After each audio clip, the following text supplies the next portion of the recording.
Foi realizada uma pesquisa para a intenção de voto no tocante à religião para os presidenciáveis. E os resultados aparecem de maneira até surpreendentes. Entre os evangélicos, o presidente Bolsonaro ganha de folga. Já entre os católicos, o candidato Lula ganha com folga.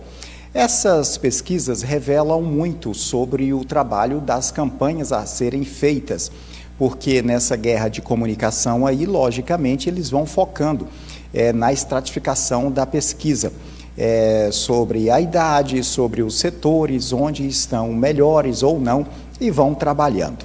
Então, nessa grande polarização aí, cada setor, cada voto é muito importante, vai ser muito brigado, não resta a menor dúvida.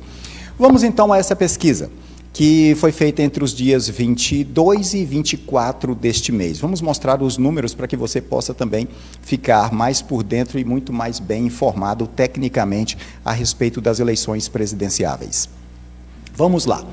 Religião, intenção a uma pesquisa do Poder Data, intenção de voto para presidente em 2022. A pergunta foi, se a eleição fosse hoje, você votaria em qual dos candidatos? Aí, aqui você vê Lula em primeiro aqui, 44%, em cima você vê católicos.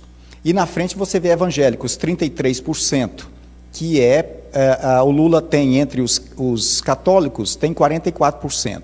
Entre os evangélicos ele tem 33%. Já aqui, Bolsonaro, PL, entre os católicos, Bolsonaro tem 35%. Já entre os evangélicos, Bolsonaro supera Lula. Vai para 46%. Entre os evangélicos, Lula tem 33% e Bolsonaro 46%.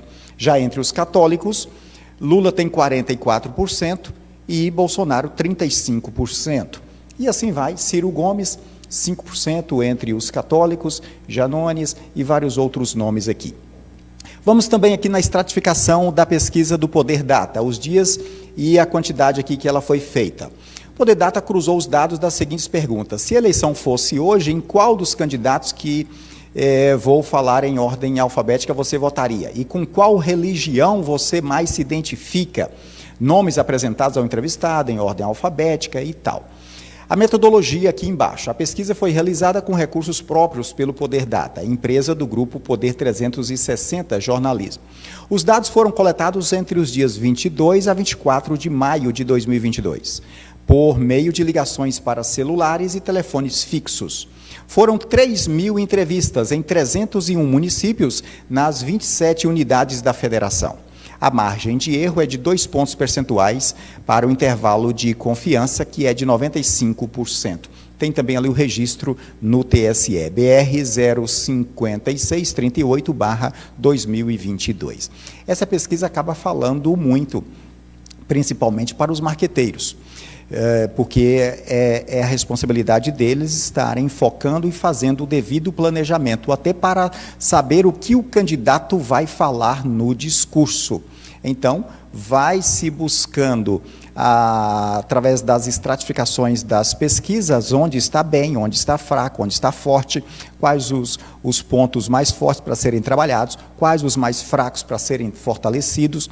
Então, essas estratégias aqui entre as religiões é muito grande. Hoje, no Brasil, nós temos cerca de 60 milhões de evangélicos. Então, se sair bem aí nesse setor é muito importante para a campanha. Embora essa pesquisa já esteve numa diferença muito maior entre Bolsonaro e Lula. Hoje, o candidato Lula se aproximou muito desse número aí. Já teve, inclusive, até mais próximo aí. Significa, então, que o trabalho de ambos os lados vem sendo feito e está dando resultado para ambos os lados. Porque mantém o presidente Bolsonaro na liderança entre os religiosos e mantém Lula se aproximando de alguma forma no meio dos religiosos. Veja bem, toda vez que se chega a uma campanha grandiosa como essa, uma campanha que requer muita estratégia, arquitetar uma campanha dessa precisa ter muita habilidade. E são esses fenômenos que vão dando habilidade cada vez mais. A terceira via está aí correndo o risco de ter ou não ter, entre Simone Tebet, do MDB, que tem 1% nas pesquisas, e ela que agora pode ser esse nome da terceira via. Embora o Ciro Gomes fica aí entre 5%, às vezes 9% nas pesquisas, mas ele não conseguiu arregimentar a força de quem forma opinião para a terceira via. Mas a Simone Tebet, sim, está conseguindo isso. Tirou o João Dória e ela, então, assume essa possibilidade aí de ser o nome da terceira via. Com a saída de João Dória, só vai se saber em quem os 5% de João Dória, para onde vão, daqui umas 2 semanas com outras novas pesquisas. Mas deve diluir aí também, entre Simone Tebet, Lula e Bolsonaro, os votos do ex-governador de São Paulo, João Dória. Esta foi mais uma parte do seu cenário político de hoje, porque a notícia política pousa por aqui.